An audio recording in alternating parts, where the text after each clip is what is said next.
أعوذ بالله من الشيطان الرجيم.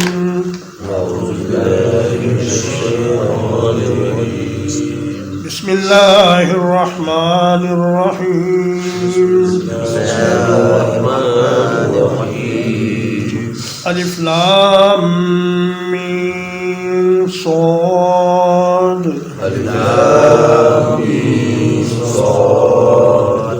کتاب انزل الیک. یہ ایک عظیم کتاب ہے جو آپ کی طرف اتاری گئی. فلا یکن فی صدرک حرج منہ.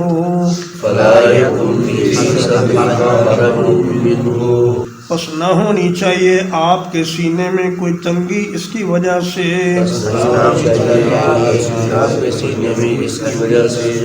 لتنذر بہ، تاکہ آپ اس کے ساتھ ڈرائیں. وذکریٰ للمؤمنین، اور یہ نصیحت ہو مومنین کے لیے.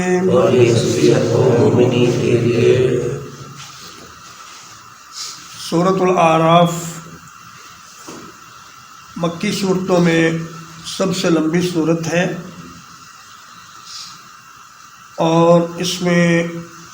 206 آیات ہیں اور 24 رکوع ہیں. سورۃ الانعام میں زیادہ تر مضامین تھے تذکیر بآلاء اللہ کے، یعنی اللہ کی نعمتوں کے ساتھ نصیحت کرنا، اور سورۃ الاعراف میں زیادہ مضامین ہیں تذکیر بایام اللہ کے، کہ اللہ کے دنوں کے ساتھ گزشتہ قوموں کے حالات بیان کر کے اور تاریخی واقعات بیان کر کے لوگوں کے لیے نصیحت کا سامان کرنا. یہ اس صورت کا بنیادی موضوع ہے. اور سیدہ عائشہ رضی اللہ تعالیٰ عنہ روایت کرتی ہیں کہ ایک دفعہ نبی کریم صلی اللہ علیہ وسلم نے مغرب کی نماز میں پوری سورۃ الاعراف پڑھی اور آدھی آدھی سورت دونوں رکعتوں میں آپ نے تلاوت فرمائی. تو فرمایا کہ کتاب انزل الیک، یہ ایک عظیم کتاب ہے. کتاب میں جو تنوین ہے یہ تعظیم کے لیے ہے کہ انزل الیک، یہ آپ کی طرف نازل کی گئی، اور فاعل کا ذکر نہیں کیا گیا نازل کرنے والے کا، اس لیے کہ وہ معلوم اور معروف ہے کہ اس کتاب کو اللہ تعالیٰ نے ہی نازل کیا ہے، کوئی اور نازل نہیں کر سکتا. تو فرمایا فلا یکن فی صدرک حرج منہ، اے میرے پیغمبر اس کی وجہ سے آپ کے دل میں کوئی تنگی نہ ہو کہ بڑے مشکل حالات میں آپ کو یہ کتاب لوگوں تک پہنچانی پڑے گی. ایک تو آپ نے پریشان نہیں ہونا، گھبرانا نہیں،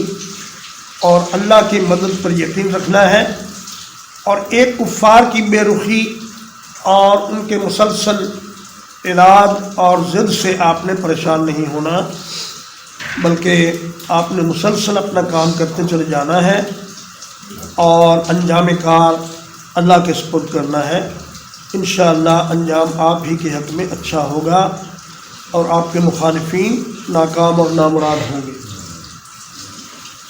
فرمایا لتنذر بہ، کفار کو اور اللہ کے نافرمانوں کو تو یہ کتاب ڈرانے کے لیے ہے، وذکریٰ للمؤمنین، اور ایمان لانے والوں کے لیے یہ کتاب ایک نصیحت کا کام دیتی ہے. اس لیے یہ دونوں کام یہ کتاب کرتی ہے، خدا کے نافرمانوں کو اللہ کے عذابوں سے ڈراتی ہے، اور اللہ کے ماننے والوں کو، ایمان لانے والوں کو یہ نصیحت کا اور موعظت کا کام دیتی ہے، اور وہ اس کتاب کو مسلسل پڑھتے رہتے ہیں تاکہ وہ اپنی منزل سے ادھر ادھر نہ ہو جائے. اتبعوا ما انزل الیکم من ربکم، پیچھے چلو اس چیز کے جو اتاری گئی تمہاری طرف تمہارے رب کی طرف سے.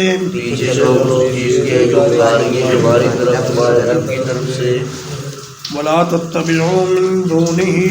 اولیاء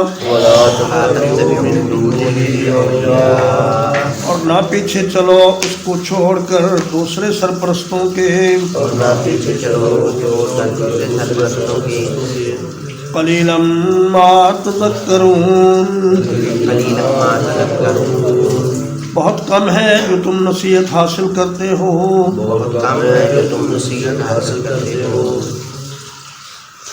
یہ آیت کریمہ اس بات پر دلیل ہے کہ قرآن و حدیث کی نص کے ہوتے ہوئے کسی بڑے سے بڑے آدمی کے قول پر بھی عمل نہیں کیا جائے گا اس وقت جب کہ اس کا قول قرآن اور حدیث کے خلاف ہو۔ اگر قرآن و حدیث کے مطابق اس کا قول ہو تو پھر اس پر عمل کرنے میں کوئی حرج نہیں، لیکن اگر قرآن اور حدیث صحیح حدیث کے مقابلے میں کسی بڑی سے بڑی شخصیت کی بھی کوئی بات آ جائے تو اس کو چھوڑ کر قرآن و حدیث پر عمل کرنا ضروری ہے۔ وَكَمْ مِنْ قَرْيَةٍ أَهْلَكْنَاهَا اور کتنی ہی بستیاں تھیں جنہیں ہم نے برباد کر ڈالا، فَجَاءَهَا بَأْسُنَا بَيَاتًا بس آیا اس کے پاس ہمارا عذاب، بس آیا اس پر ہمارا عذاب رات کے وقت، او ہم قائلون یا اس وقت جب دوپہر کو وہ قیلولہ کر رہے تھے۔ فرمایا کہ غفلت کی حالت میں جو عذاب آتا ہے وہ زیادہ خوفناک ہوتا ہے، یا تو ان کو رات کو سوتے ہوئے تباہ و برباد کر دیا گیا جیسے کہ لوط علیہ السلام کی قوم، اور یا دن کے وقت انہیں آرام کرتے ہوئے عذاب میں گرفتار کر لیا گیا جیسے کہ حضرت شعیب علیہ السلام کی قوم، اور دیگر تمام بستیاں جو اللہ نے برباد کی اور تباہ کی ان کے ساتھ یہی معاملہ ہوا کہ ان کو اچانک عذاب نے آ کر پکڑ لیا اور انہیں سنبھلنے کا موقع نہ مل سکا۔ فما كان دعواهم إذ جاءهم بأسنا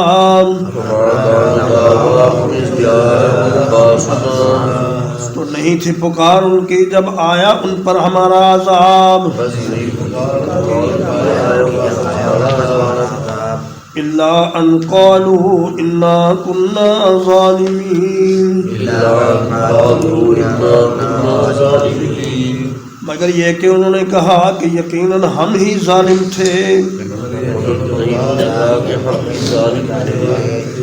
فرمایا جب عذاب آیا تو ان کی چیخ و پکار اسی بات پر تھی کہ ہم نے اپنی جانوں پر ظلم کیا، ہم نے پیغمبر کی بات نہ مان کر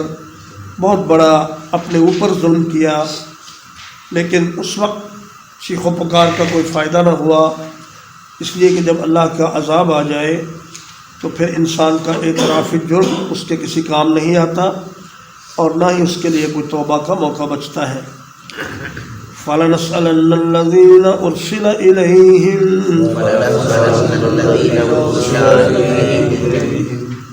تو ہم ضرور سوال کریں گے ان لوگوں سے جن کی طرف رسول بھیجے گئے،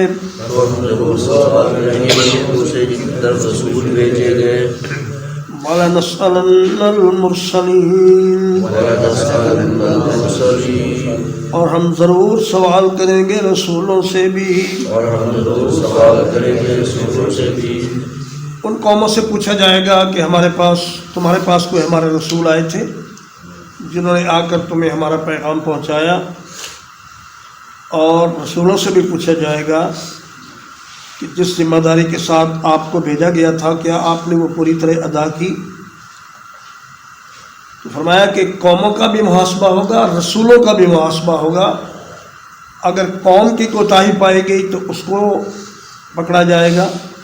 اور اگر رسول کے کام میں کوئی کوتاہی پائی گئی تو اس کو پکڑا جائے گا۔ اس لیے نبی کریم صلی اللہ علیہ وسلم نے حجۃ الوداع کے موقع پر ایک بڑے مجمع سے خطاب کرتے ہوئے فرمایا کہ الا هل بلغت، کہ بتاؤ کیا میں نے اللہ کی نبوت اور رسالت تمہارے تک پہنچا دی ہے؟ تو سب نے کہا کہ قد بلغت الرسالہ وأديت الأمانة ونصحت الأمة وكشفت الغمة، کہ یا رسول اللہ آپ نے رسالت کو پہنچا دیا، آپ نے امانت کو پورا پورا ادا کر دیا، آپ نے امت کی پوری پوری خیر خواہی کر دی،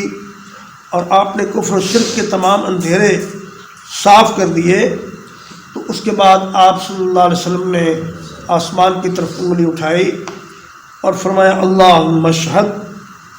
3 بار آپ نے یہی بات فرمائی اور 3 بار انگلی اٹھا کر کہا اللہم اشہد، یا اللہ گواہ ہو جانا کہ میں نے اس کار نبوت میں اور اس فریضہ رسالت میں کسی قسم کی کوئی کوتاہی نہیں کی۔ اور اگر رسولوں سے سوال ہوگا تو ان کے جو نائبین ہیں علماء کرام اور مفتیان اعظام، ان سے سوال ہوگا کہ کیا آپ لوگوں نے صحیح انصاف کے مطابق، کتاب و سنت کے مطابق لوگوں کو فتوے دیے تھے، یا کچھ اپنی مرضی سے یا اپنے مذہب کے تعصب میں یا بعض تعلقات کی بنا پر حق بتانے میں کچھ گڑبڑ کر دی تھی؟ تو یہ بہت بڑی ذمہ داری ہے علماء پر اور ان حضرات پر جن کے ذمے دین کی دعوت پہنچانے کا کام ہے۔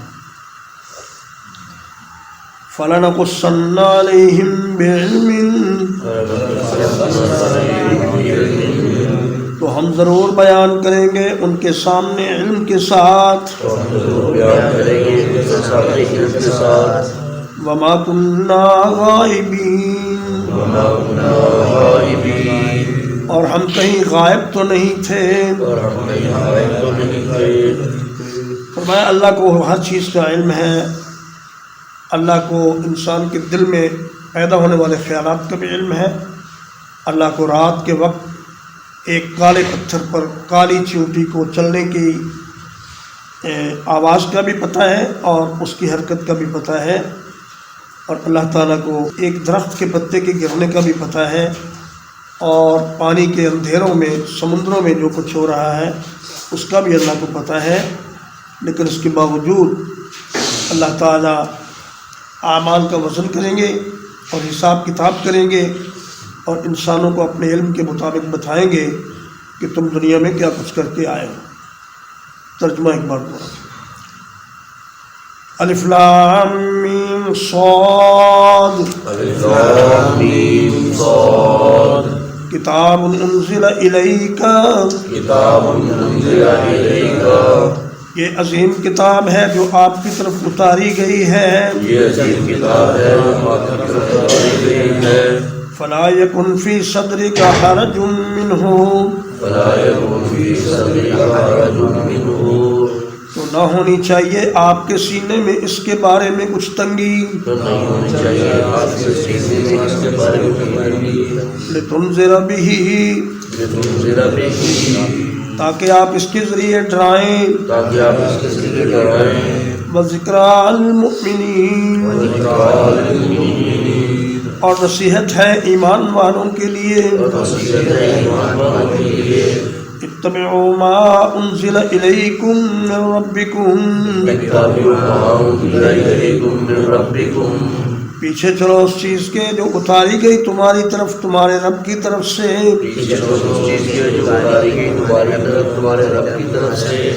ولا تتبعوا من دونہ اولیاء، اور اس کے سوا دوسرے سرپرستوں کے پیچھے نہ چلو،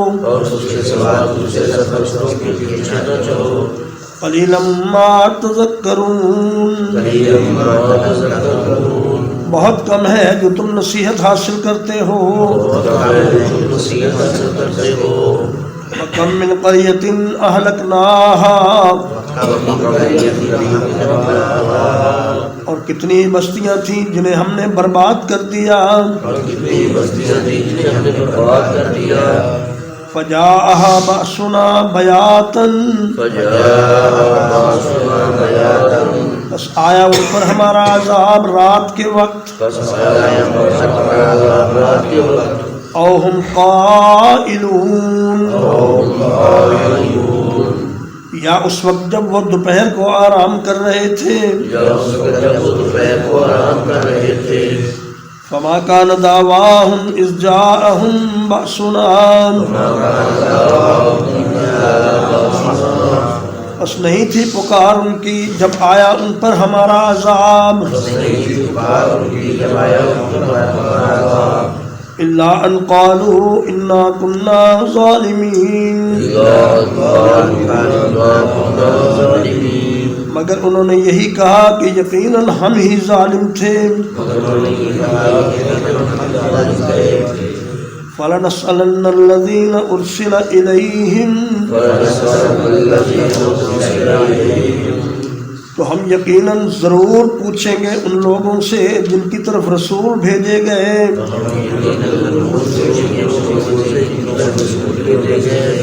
وَلَنَسْأَلَنَّ الْمُرْسَلِينَ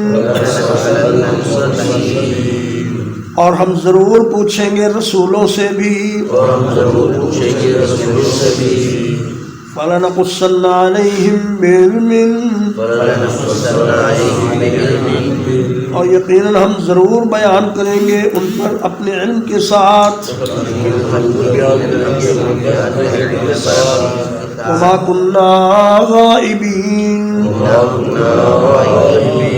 اور ہم کہیں غائب تو نہیں تھے وصلی اللہ علی نبینا محمد وآلہ وصحبہ